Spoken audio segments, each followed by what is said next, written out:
The studio lights were bright, but the tension in the air was brighter. It was supposed to be a routine evening, another high-profile interview with a Supreme Court justice, another chance for the network to showcase its access to power.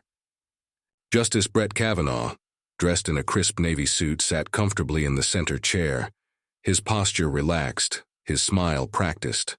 The host, a veteran of political television, opened with a string of soft questions about judicial philosophy and the challenges of interpreting the Constitution in a polarized era.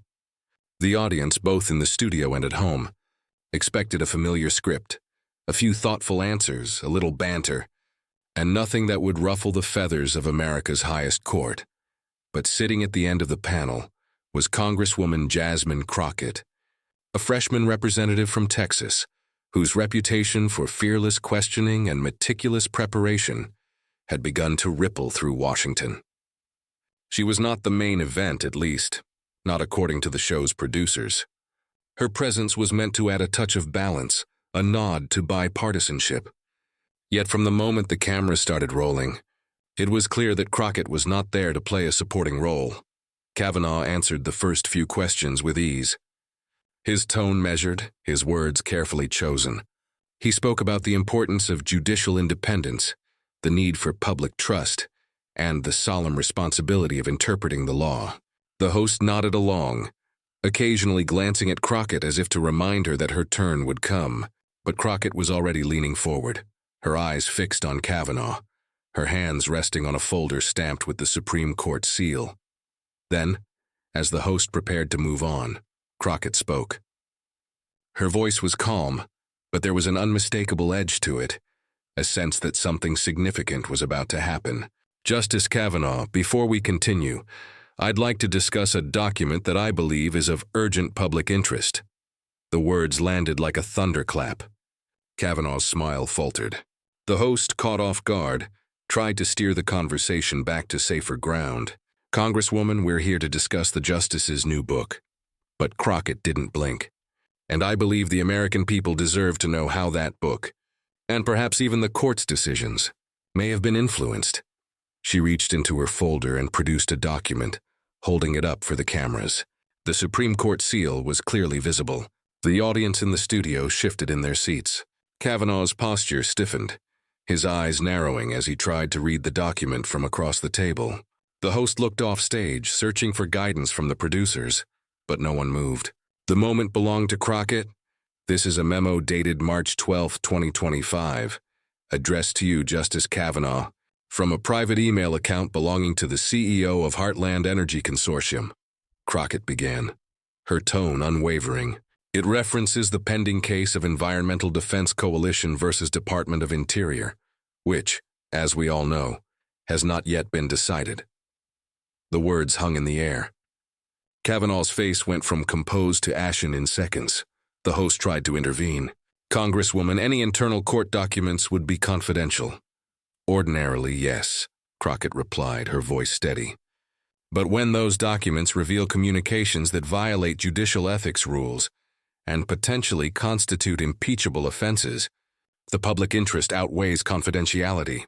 She opened the folder, maintaining eye contact with Kavanaugh, who now looked visibly rattled. The studio fell silent. Crockett began reading from the memo. Our stakeholders are confident that with your guidance, the majority opinion will recognize the limitations of administrative agency power to regulate carbon emissions. The camera cut to Kavanaugh, whose jaw tightened. The host, now clearly out of his depth, attempted to cut to commercial, but Crockett continued. The memo continues. As discussed during our meeting at the Chevy Chase Club on February 18th, we've prepared additional research materials for your consideration that support the narrow interpretation of the Clean Air Act that we discussed. Kavanaugh's legal training kicked in. He tried to regain control, his voice rising. Those appear to be fabricated documents. Congresswoman, I would caution you about making defamatory claims on national television. Crockett didn't blink. I have authentication from the court's digital systems team, confirming these were printed from your official account. She turned to another page.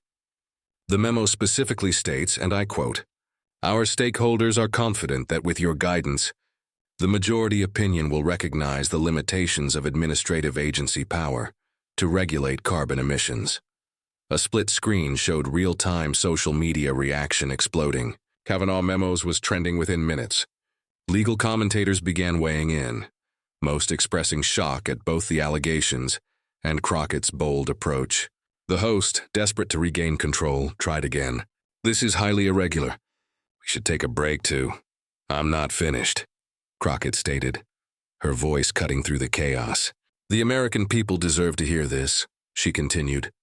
"This memo also references the arrangement we discussed regarding speaking engagements and the foundation position after your government service.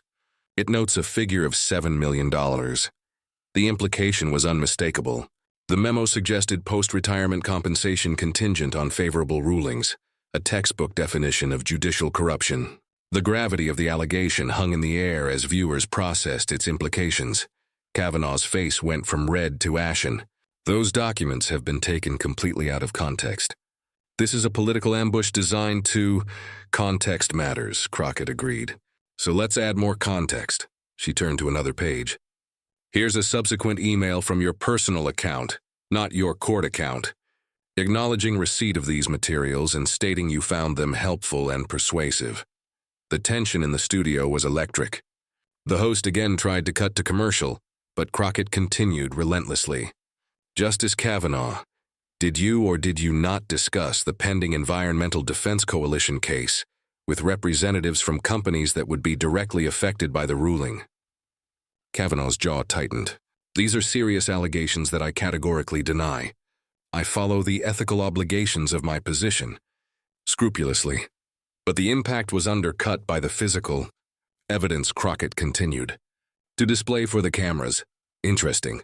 You should mention ethical obligations," Crockett responded, turning to yet another document. "Because I also have here the recusal list you submitted to the court clerk, which notably does not include Heartland Energy or any of its subsidiaries, despite your extensive contacts with their executives." Social media was exploding. Split screens showed the interview alongside real-time reaction from legal experts. Many expressed shock at both the allegations and the unprecedented nature of the confrontation playing out on live television. Online viewership of the broadcast surged as word spread about what was happening. Network data would later show that this segment attracted the largest live audience for a news interview in television history. The host, now visibly rattled, tried to regain control of the segment. "Congresswoman, these are very serious allegations. We need to be careful about." But Crockett was undeterred. "Careful is exactly what the American people expect from their Supreme Court justices," she replied, her tone unwavering. "And careful is what I've been in assembling this evidence. Every document I've referenced tonight has been authenticated by independent digital forensics experts. The public deserves transparency, not more closed-door deals." Kavanaugh, his composure slipping, attempted to pivot. "Congresswoman, you're presenting partial information without context to create a false narrative. That meeting was a social gathering with multiple attendees from various backgrounds. Nothing case-specific was discussed." Crockett's response was swift and surgical. "Then you acknowledge the meeting took place. That's important, because I have the attendee list and the menu right here, along with photographs of your arrival. Your calendar, obtained through proper channels, shows a 3-hour block labeled simply CC Club that evening." The camera panned to show the calendar entry, its vagueness now a glaring red flag. Security experts watching the broadcast would later note that such nondescript entries are a classic sign of someone trying to conceal the true nature of a meeting.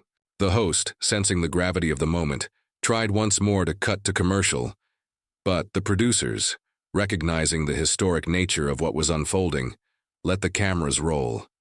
Crockett pressed on. "This memo also references the arrangement we discussed regarding speaking engagements and the foundation position after your government service. It notes a figure of $7 million. Justice Kavanaugh, can you explain why a sitting Supreme Court justice would be discussing post-retirement compensation with parties who have cases before the court?" The question was direct, the implication devastating. Kavanaugh's response was defensive. "These are routine communications. Any suggestion of impropriety is categorically false." I have always conducted myself in accordance with the highest ethical standards. But Crockett was relentless. If these are routine, then you won't mind if we discuss similar communications regarding the upcoming voting rights case, or perhaps the affirmative action reconsideration the court recently accepted. I have evidence of a pattern, not just a single incident. The studio was silent except for the sound of Crockett turning pages. She produced another document. Here's an email from your personal account, acknowledging receipt of research materials from a political consultant with a direct interest in the outcome of the Environmental Defense Coalition case. The email states, and I quote, "Thank you for the materials. I found them helpful and persuasive in clarifying the majority's position." The words were damning. The host, now pale, looked to the control room for guidance, but the decision had already been made. Let the story play out. Social media was in overdrive. Kavanaugh memos and Crockett receipts were trending worldwide. Legal experts on cable news began to weigh in, many expressing shock at the specificity and volume of the evidence. "This is not just a political scandal," one constitutional law professor said on air. "This is a crisis of legitimacy for the Supreme Court." Kavanaugh, realizing the depth of the crisis, shifted tactics. "Congresswoman, the illegal procurement and selective disclosure of confidential court documents undermines the independence of the judiciary. This is a partisan attack, not a search for truth." Crockett met his gaze, unflinching.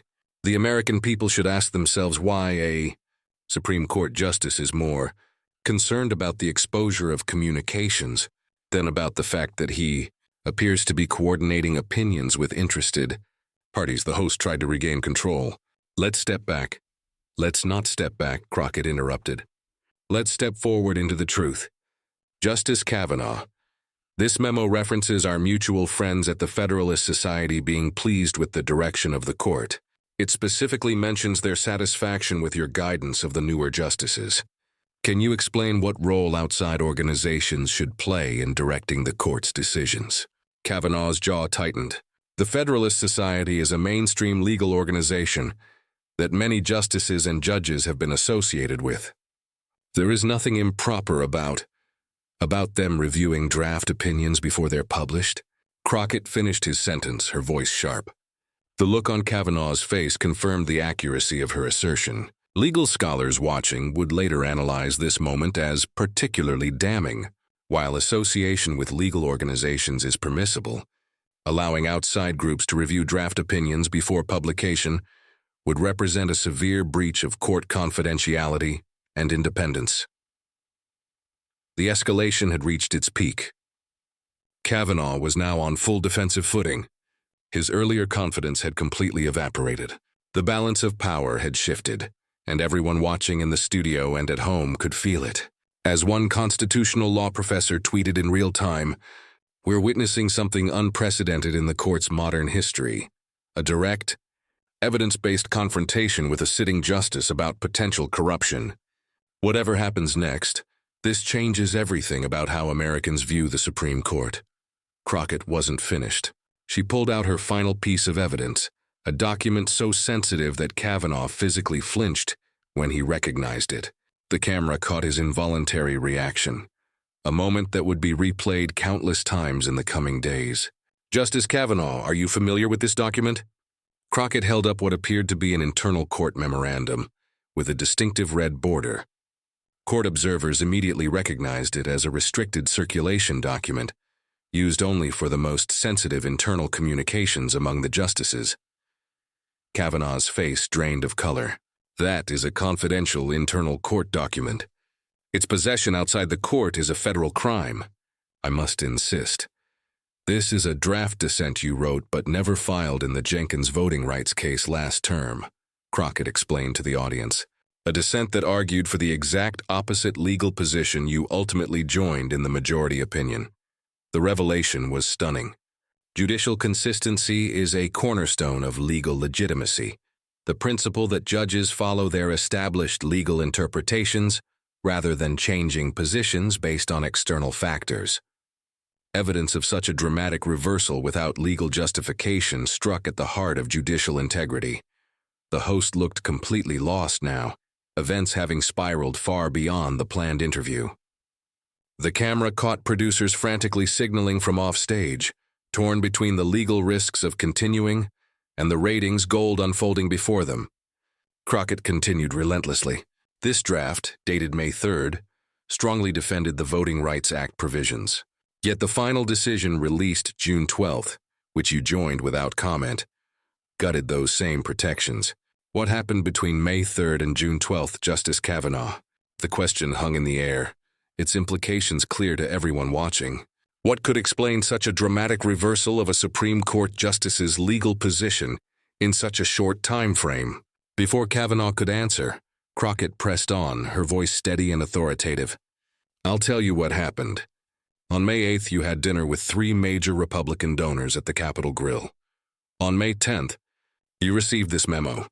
She held up another document. This one from a political consultant explaining how the Jenkins decision could impact key states in the upcoming election. She was establishing a timeline that suggested external political influence had directly altered a Supreme Court decision, perhaps the most serious allegation possible against a justice. Kavanaugh attempted to interrupt, but Crockett was relentless. And on May 15th, you circulated a new memo to your colleagues, completely reversing your legal position, using language that matches almost verbatim the talking points from this political strategy document. As she spoke, split-screen graphics showed the side-by-side comparison between the consultant's memo and Kavanaugh's subsequent court communication, with key phrases highlighted to show the striking similarities. The visual evidence was devastating. The studio was deathly quiet. Even the host seemed too stunned to interject. The country was witnessing something unprecedented. Concrete evidence suggesting direct political influence over Supreme Court deliberations.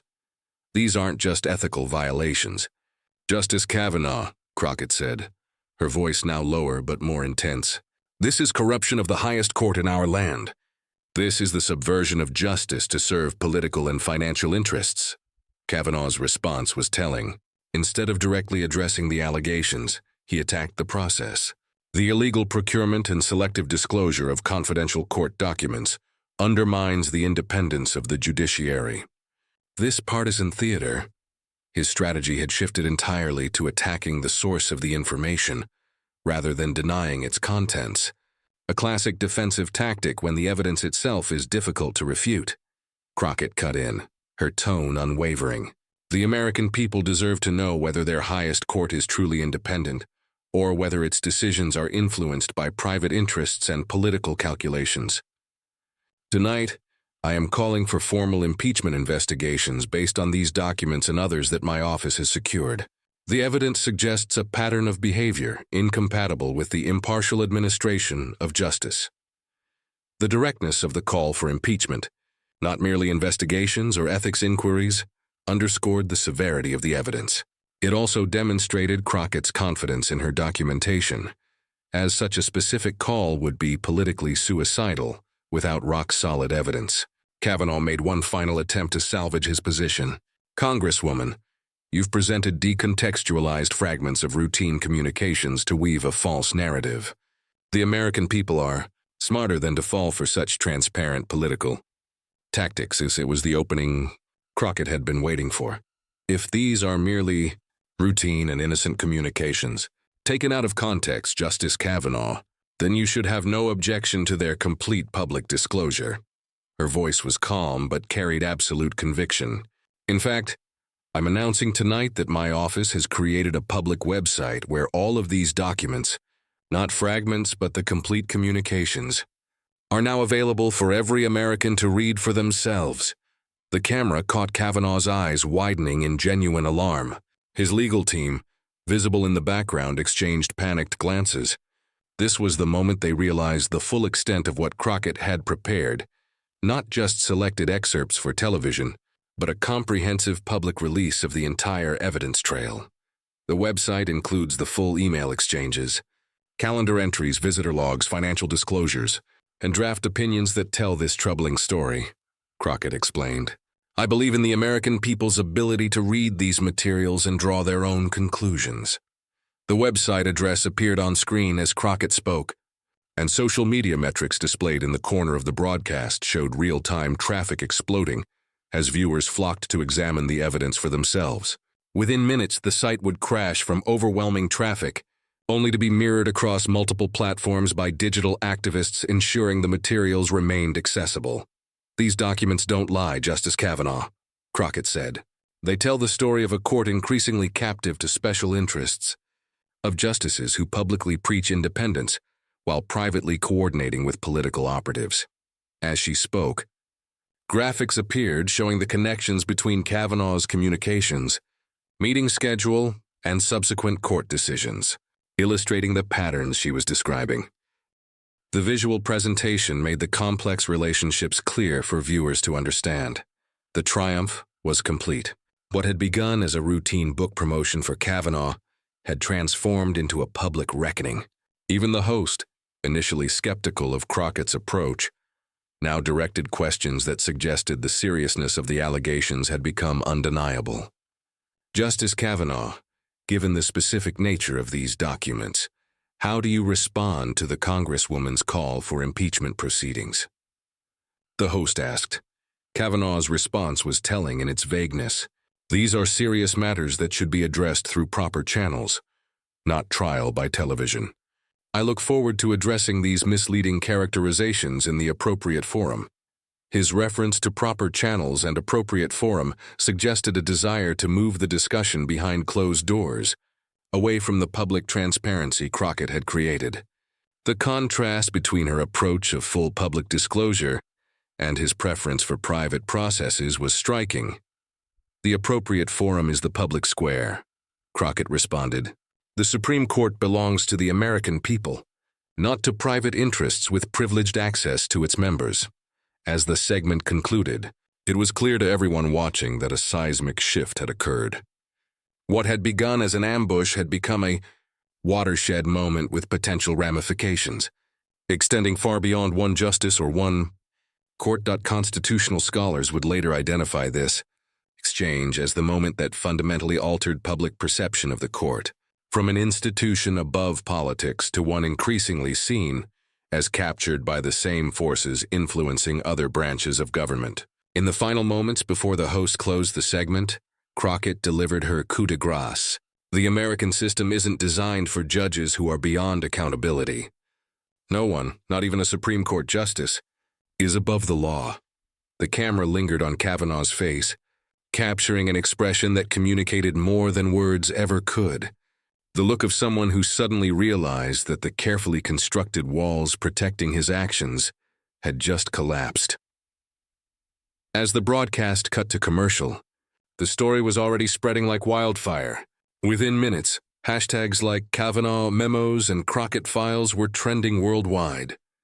The demand for transparency and accountability had never been louder, and the American public had just witnessed a moment that would be discussed for generations.